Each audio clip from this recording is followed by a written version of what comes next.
बिस्मिल्लाहिर्रहमानिर्रहीम। So students, आज भी हम एक्सरसाइज 6.1 को कंटिन्यू करते हैं। और बच्चों, एक्सरसाइज 6.1 में आज हम क्वेश्चन नंबर 4 करेंगे। और क्वेश्चन नंबर 4 में बेटा आपके पास लिखा हुआ है कि 5 is subtracted from 4 times a number, 4 times a number, और and the result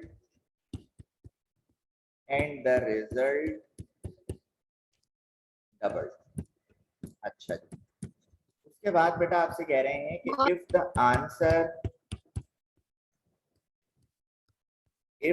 answer is 6, और आपसे फाइंड करने का बोल रहे हैं what is the original number। Students, मेरी बात को जरा समझिएगा। यहाँ पे देखें, आपसे क्या कह रहे हैं, पहले हम बना लेते हैं अलजेब्रिक सेंटेंस बना लेते हैं, पहले हम इक्वेशन बना लेते हैं, ताकि वर्डिंग तो हम बाद में लिख लेंगे, इसका इशू नहीं है। तो देखिए क्या लिखा हुआ है, 5 is subtracted from 4 times a number। मतलब 5 को जो है वो आप सब्ट्रैक्ट करते हैं किससे, 4 times a number। और 4 times a number स्टूडेंट्स आप लोग जानते हैं किसकी बात हो रही है, 4x की बात हो रही है ना। तो किसको माइनस करना है, 5 को। तो मैंने यहाँ पे लिख दिया 4x - 5, क्योंकि यहाँ पे लिखा हुआ है 5 is subtracted, 5 को जो है वो सब्ट्रैक्ट कर दो किससे, 4 times of number. 4 times a number का मतलब क्या है स्टूडेंट्स, 4x है।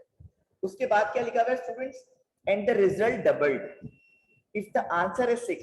स्टूडेंट देंगे रिजल्ट डबल्ड का मतलब ये कि इस पूरे ब्रैकेट को हम मल्टीप्लाई कर दें किससे, 2 से, और आपके पास आंसर कितना आ रहा है बच्चों, 6 आ रहा है, इक्वल टू यानी 6। और आपसे कह रहे हैं what is the original number, मतलब आप x को फाइंड आउट करें। किसको फाइंड आउट करें स्टूडेंट्स, x को फाइंड आउट करें। अब तो आप बहुत ही आसानी से कर लेंगे, ठीक है, लेकिन पहले हम वर्डिंग को जरा लिख लें। हमने यहाँ पे लिखा student, suppose that the required number is x। ये आप लोग जानते हैं कि हम रिक्वायर्ड नंबर को x से सपोज करते हैं।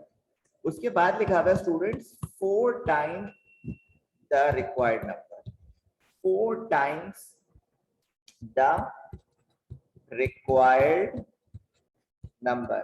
और 4 times required number का मतलब क्या हो गया बच्चों, 4x हो गया। क्या हो गया स्टूडेंट्स, 4x हो गया। अच्छा, उसके बाद क्या कह रहे हैं कि when 5 is subtracted, ये सब मैं कहां से देख के लिख रहा हूँ, क्वेश्चन से देख के लिख रहा हूँ। when 5 is subtracted from 4x, जब आप 4x से 5 सब्ट्रैक्ट कर दोगे तो ये कुछ इस तरह बन जाएगा 4x - 5, ठीक है। And then result is doubled, और रिजल्ट डबल का मतलब क्या है कि 4x - 5 को आप मल्टीप्लाई करा दें किससे, 2 से करा, ठीक है। और कंडीशन क्या है students, according to given condition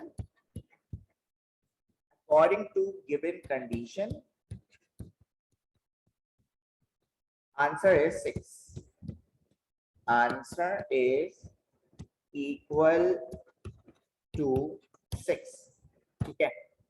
अब क्या करें, 2 को से मल्टीप्लाई कर लेंगे, हो जाएगा 2 4 8x - 2 5 10 इक्वल टू 6, ठीक है।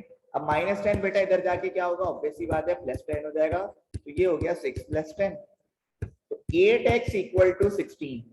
क्योंकि यहां से आपने x की वैल्यू को निकालना है, तो ये हो जाएगा x equal to 16 divided by 8, 8 1 8 2 तो बच्चों आपके पास x की वैल्यू कितनी आ रही है, 2 आ रही है।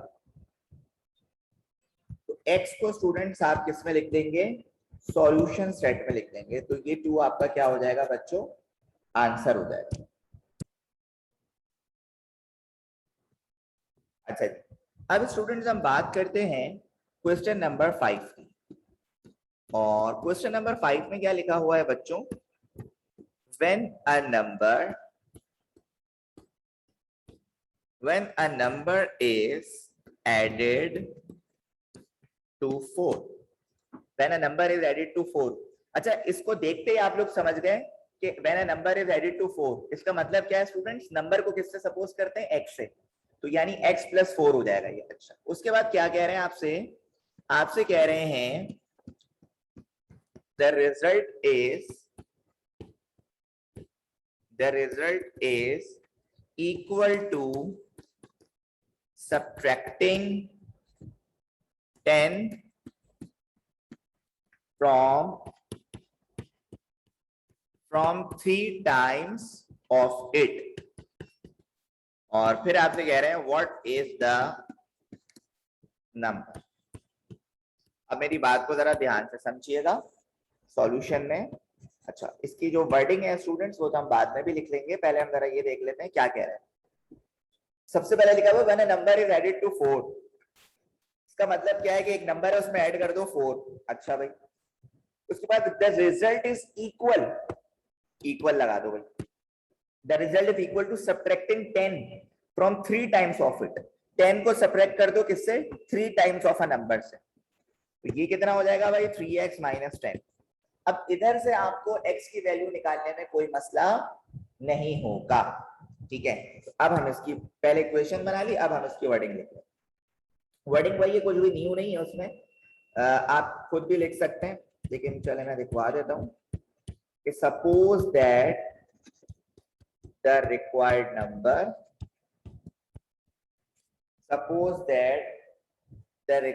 नंबर is x, और उसके बाद आपने क्या करना है, the required number is added 4, the required number is added 4, तो ये कितना हो जाएगा x + 4।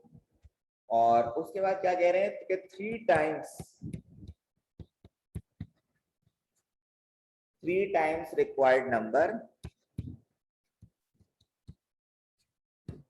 x, और आपसे कंडीशन क्या दे रहे हैं, अकॉर्डिंग टू गिवन कंडीशन, ठीक है। और कंडीशन आपने देख ली स्टूडेंट्स, ये आपके पास क्या है कंडीशन कि भाई x + 4 इक्वल होगा किसके, 3x - 10। अब आपने कहा यार छोटा भाई हमेशा बड़े भाई के पास जाएगा, तो प्लस का x यहाँ जाके माइनस का x, और माइनस का 10 यहाँ पे आके प्लस का 10, तो ये हो जाएगा 4 + 10 = 3x - x, तो ये हो जाएगा 14 = 2x। तो मैं इस तरह लिख देता हूँ कि 2x = 14। अब x की वैल्यू निकालनी है तो 14 / 2, 2 × 1 = 2, 7 × तो आपके पास स्टूडेंट्स वो रिक्वायर्ड नंबर आ गया कितना, 7, जिसको आप सॉल्यूशन सेट में आंसर की फॉर्म में लिखते हैं। ये हो जाएगा स्टूडेंट्स आपका आंसर। क्वेश्चन नंबर 6 स्टूडेंट्स थोड़ा सा इंटरेस्टिंग है, इसको देखिएगा। लिखा हुआ है कि अ mother is 21 years older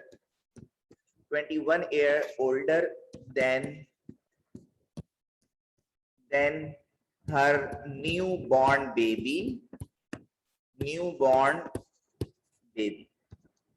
और आपसे कह रहे हैं how old will the baby be when her age is 1/4 that of her mother। ये आपका क्या है स्टूडेंट्स क्वेश्चन, ठीक। अब सिलसिला ये बच्चों, जरा मेरी बात को समझो। आपसे कह रहे हैं एक मदर है जिसकी एज कितनी है, 21 years ओल्डर देन हर न्यू बॉर्न बेबी। मतलब एक मदर है जो अपने न्यू बॉर्न बेबी से 21 years क्या है, ओल्डर है। 21 ईयर्स क्या है स्टूडेंट्स, ओल्डर है। आपसे ये कह रहे हैं कि how old will the baby be born when her age is 1/4 that of her mother. आपसे ये कह रहे हैं कि अगर बेबी की एज कितनी होगी अगर मदर की एज 1/4 टाइम हो जाए। देखिए मैं आपको थोड़ा सा यहाँ से और क्लियर करता हूँ, एक मिनट मेरी बात को जरा इधर देखिए।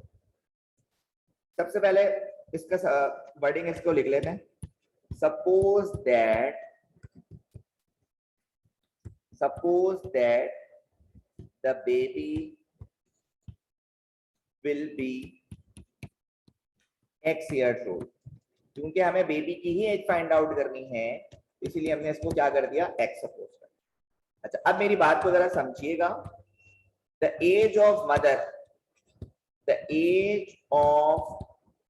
मदर विल बी, मदर की एज कितनी होगी भाई, मदर की एज होगी x + 21 ईयर्स। ठीक है, x + 21 ईयर्स। ठीक है भाई, ये बात भी समझ आ गई। अब आपको कंडीशन क्या दी हुई है कि according to given condition,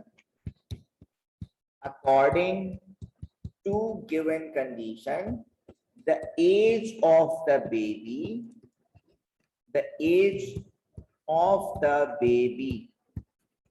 will be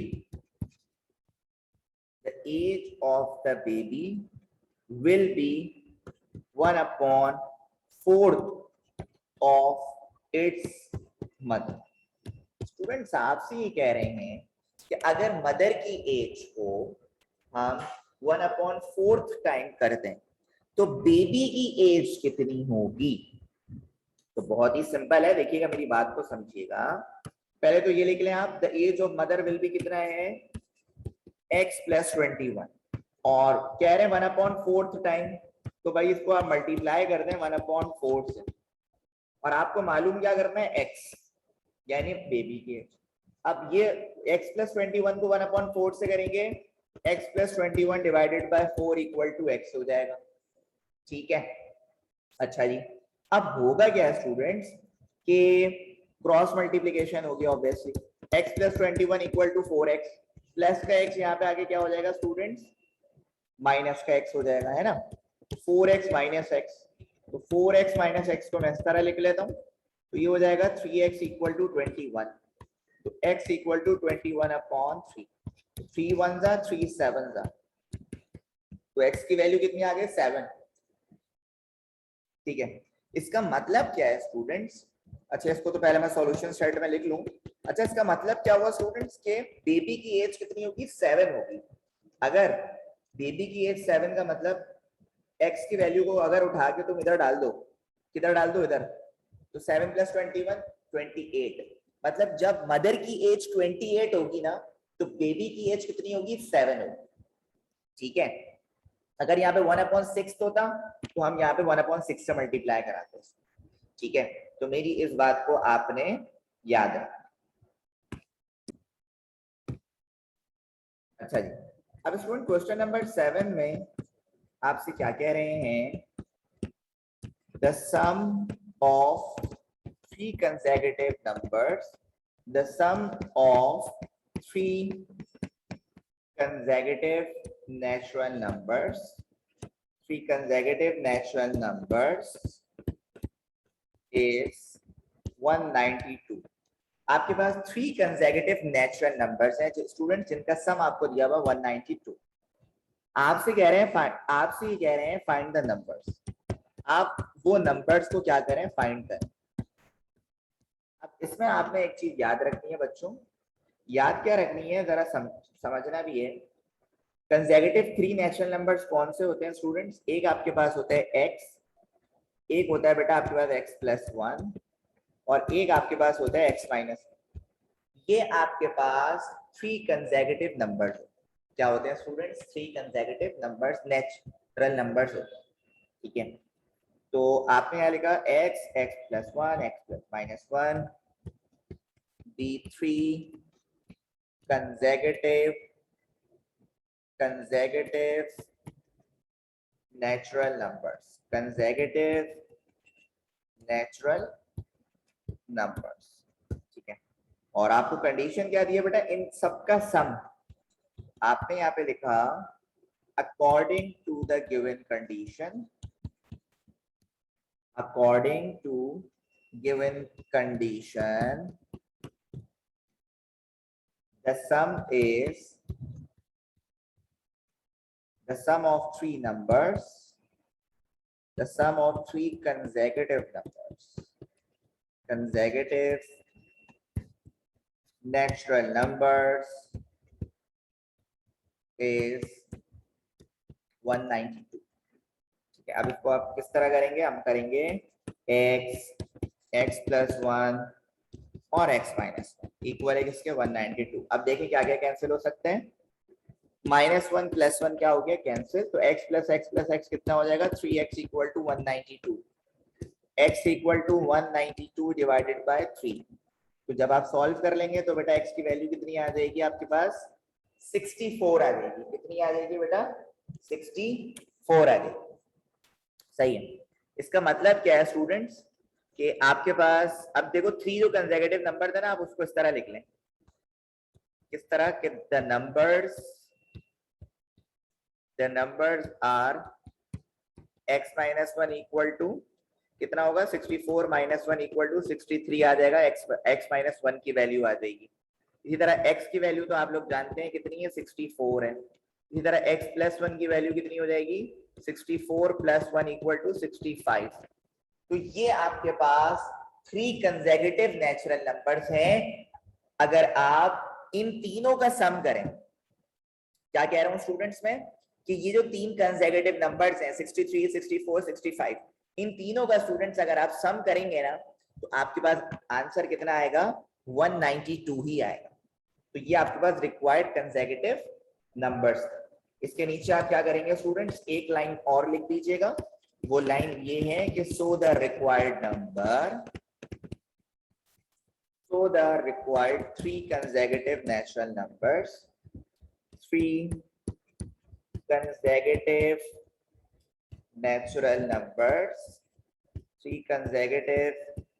natural numbers are 63, 64 and 65. तो ये हो जाएगा स्टूडेंट आपका आंसर।